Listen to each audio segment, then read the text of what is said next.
Bismillahirrahmanirrahim. Assalamu alaikum students.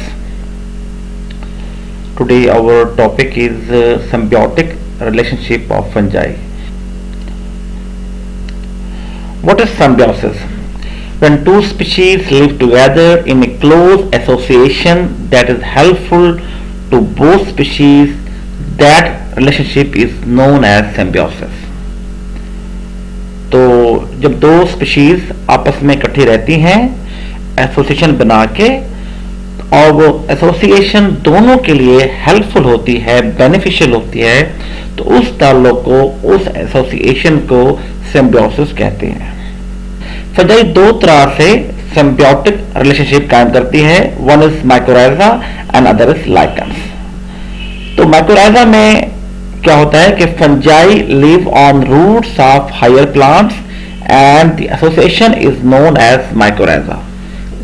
Mycorrhiza में fungi जो है वो हायर प्लांट्स की रूट्स पे रहते हैं और इस एसोसिएशन को माइकोराइजा कहते हैं। In case of lichens, algae and fungi live together in A symbiotic relationship in lichens. इसमें फंजाई और एल्गी इकट्ठे जो है रहते हैं और वो सिम्बियोटिक रिलेशनशिप कायम करते हैं। So in this lecture we will discuss only mycorrhiza. तो माइकोराइजा क्या है? Frank, who first noted the existence of such a characteristic association in the roots of Capuliferi in 1885 and coined the term mycorrhiza. तो Frank वो पहला scientist है जिसने 1885 में कैपुलिफेरी जो एक फैमिली है ट्रीज की, उनकी रूट्स के साथ फंजाई की एसोसिएशन देखी और इसको नाम दिया माइकोराइजा का। The term mycorrhiza is a composite word made up of two words. ये दो वर्ड्स पे मुश्तमिल है। One is mycos and other is rhizos. Mycos mean fungi and rhizos mean roots. So mycorrhiza represent a mutualistic symbiosis between the root system of higher plants and fungal hyphae. तो क्या है ये mycorrhiza? Mycorrhiza fungal hyphae और roots of higher plants के between mutualistic symbiosis को कहते हैं। अब हम देखते हैं कि फंजाई और प्लांट्स में म्यूचुअल बेनिफिट्स कौन से होते हैं। तो fungus drives nutrients via roots of plant. जो फंगस है वो प्लांट्स की रूट से न्यूट्रिएंट्स को लेता है। Sugars formed in leaves move down the stem as a sucrose. जो पत्तों में, जो लीव्स में शुगर बनती है ड्यूरिंग फोटोसिंथेसिस, वो डाउन होती है इनटू स्टेम और and sucrose itself never accumulates in the fungus. Sucrose बताते खुद कभी भी फंगस में एक्यूमुलेट नहीं होती। First it is converted into isomers such as trehalose, then resulting in the low sugar concentration. तो क्या होगा कि फर्स्ट वो आइसोमर्स में कन्वर्ट होगी और जैसा कि ट्री हेलोज है और जिसके नतीजे में शुगर की जो कंसंट्रेशन है वो लो होगी और वो उसको फंजाई इजिली अपटेक कर सकता है। अब फंगल हाइफी जो है, fungal hyphae act like a massive root hair system. कि ये क्या करते हैं कि मैसिव हेयर रूट सिस्टम बनाते हैं और वो रूट सिस्टम क्या करता है कि साइल से मिनरल्स को अपटेक करता है और यही मिनरल्स जो है वो प्लांट्स को सप्लाई होते हैं। तो इस तरह ये दोनों एक दूसरे को बेनिफिट प्रोवाइड करते हैं और इकट्ठे रहते हैं। तो अब हम देखेंगे कि how many types of mycorrhizae. Mycorrhizae has 3 types. One is ectomycorrhizae, second one is endomycorrhizae and third one is ectoendomycorrhizae. तो फर्स्ट वी विल डिस्कस एक्टोमाइकोराइजी। ये क्या होते हैं? Actomycorrhizae are common on many forest trees, particularly pines, beech, which are of much economic value.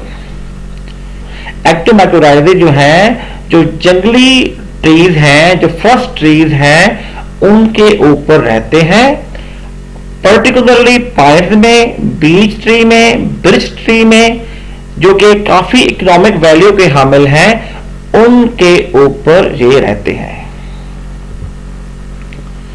The fungal hyphae form a sheath over the outside of roots, which is generally called mantle of hyphae. Fungal hyphae जो है वो roots के ऊपर outside पे एक sheet बनाती है, जिसको मेंटल ऑफ hyphae कहते हैं.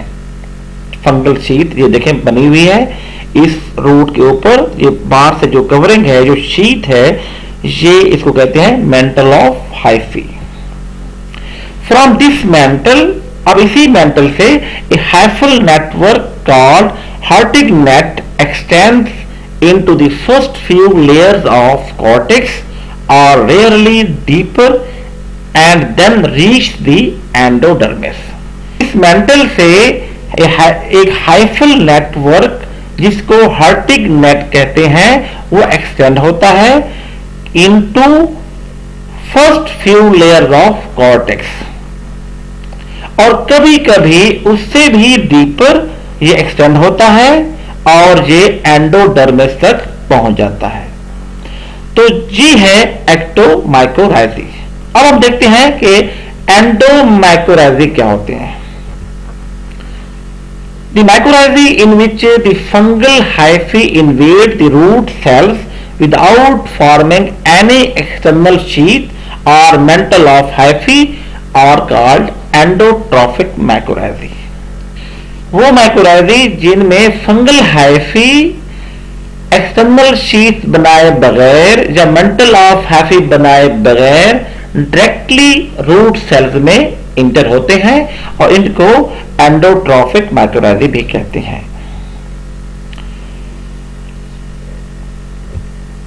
Usually some part of invading fungal hyphae lie externally as loose mass of hyphae, but they do not form mantle. आमतौर पर कुछ हाइफी, कुछ part of invading fungal hyphae जो है वो बाहर एक्सटर्नली भी रहता है लूज मास की शक्ल में, लेकिन वो मेंटल नहीं बनाता. Now we will discuss ectoendomycorrhizae. The mycorrhizae which bear the characteristics of both ecto and endomycorrhizae are called as ectoendomycorrhizae. तो वो माइकोराइजी जिनमें एक्टो और एंडोमाइकोराइजी की दोनों खवास मौजूद हों, उसको हम एक्टोएंडोमाइकोराइजी कहते हैं. The fungal partner establishes mantle of hyphae on the surface of root as well as hyphal coils and haustoria within the invaded cortical cells of root. एक्टोएंडोमाइकोराइजी में फंगल पार्टनर्स रूट सरफेस के ऊपर मेंटल ऑफ हाइफी भी बनाते हैं. इसके अलावा कुछ hyphal coils या हस्टोरिया रूट्स के कॉर्टी सेल्स के अंदर डायरेक्ट भी दाखिल होती हैं. In the forest conifer boletus monotropa association represents a well studied example of ectoendomycorrhizae. जंगलात में कोनिफर बोलिटस मोनोट्रोपा जो है एक एग्जांपल है, जो कि एक्टोएंडोमाइकोराइजी की एक वेल स्टडीड एग्जांपल के तौर पर जानी जाती है. अब हम देखते हैं कि ये जो माइकोराइजी है इसके बेनिफिट्स क्या हैं. तो फर्स्ट जो बेनिफिट है वो है increase branching of roots. Mycorrhiza plants के रूट्स को इंक्रीज करते हैं, उनकी ब्रांचेस को बढ़ाते हैं, जिससे रूट्स का एब्जॉर्प्शन एरिया बढ़ जाता है और वो ज्यादा से ज्यादा न्यूट्रिएंट्स सॉइल से अपटेक कर पाते हैं। नंबर 2 है suitable habitat. Fungal partners get suitable habitat for growth on roots surface where nutrients required for fungal growth are available in plant roots। जो फंगल पार्टनर्स हैं उनको सुटेबल हैबिटेट मिल जाता है जिसमें जो रूट्स हैं वो न्यूट्रिएंट्स अपटेक कर लेती हैं और जो फंगस है वो रूट से सक्रोज या जो शुगर है ट्री हेलोज की शक्ल में वो अपटेक कर लेता है। इस तरह दोनों को एक सुटेबल हैबिटेट मिल जाता है। नंबर 3 कहता है plant nutrition in deficient soils. Mycorrhiza are equally important in plant nutrition in deficient soil. Mycorrhiza में increase the availability of phosphorus and other nutrients. इसमें क्या होता है कि जो माइकोराइजा हैं वो डेफिशिएंट सॉइल के अंदर प्लांट को न्यूट्रिशन प्रोवाइड करते हैं और ये फास्फोरस की अवेलेबिलिटी को प्लांट्स की तरफ बढ़ाते हैं। Next is seed germination. Fungal mycorrhiza provides sugar and vitamins essential for germination of seeds and their early development. तो ये सीड को जर्मिनेट करने के लिए विटामिन्स और शुगर प्रोवाइड करेंगे जो कि उनकी अर्ली डेवलपमेंट में काम आएगा। Number 5 is nodule formation. Mycorrhizal infection may be A pre condition for nodule formation in phosphorus deficient soils. तो जिन सॉइल में फास्फोरस की डेफिशिएंसी होती है उन सॉइल में जब माइकोराइजल इन्फेक्शन होता है तो ये एक प्री कंडीशन होती है कि उसमें नोड्यूल फॉर्मेशन शुरू हो जाए। तो पौधों में रूट्स के अंदर नोड्यूल का बनना भी माइकोराइजा से पॉसिबल है। Next is humus making. In some plants fungal partner produce external hyphic enzymes which break down lignin and hydrolyze cellulose of plant debris and produce humus। तो जो फंगल पार्टनर्स हैं वो हाइफिक enzyme produce करते हैं और ये जो एंजाइम्स हैं ये लिग्निन को ब्रेक डाउन करते हैं और सेलुलोज को हाइड्रोलाइज करते हैं। तो इस तरह ह्यूमस भी प्रोड्यूस होती है। Greater dry weight. Mycorrhizal plants show greater dry weight than non mycorrhizal growing on nutrient deficient soils. तो माइकोराइजल जो प्लांट्स होते हैं वो ज्यादा ड्राई वेट प्रोड्यूस करते हैं as compare to non mycorrhizal growing plants on nutrient deficient soil. Seedling with mycorrhizal infection are immune to diseases. तो जो सीडलिंग जिन सीडलिंग में माइकोराइजा होता है वो सीडलिंग में डिजीज के अगेंस्ट इम्यूनिटी आ जाती है। Greater vigor. Mycorrhizal trees have greater vigor than non-mycorrhizal plants। जो mycorrhizal plants होते हैं उनका जो विगर है वो ज्यादा होता है, उनकी ग्रोथ तेज होती है as compare to non-mycorrhizal plants। Abiotic stress tolerance। mycorrhiza plants के अंदर एबियोटिक स्ट्रेस टॉलरेंस प्रोड्यूस करते हैं। एबियोटिक स्ट्रेस में cold stress, salt stress, drought stress, heat stress आते हैं और इस माइकोराइजा की वजह से प्लांट्स के अंदर इन तमाम एबियोटिक स्ट्रेस के अगेंस्ट रेजिस्टेंस प्रोड्यूस होती है।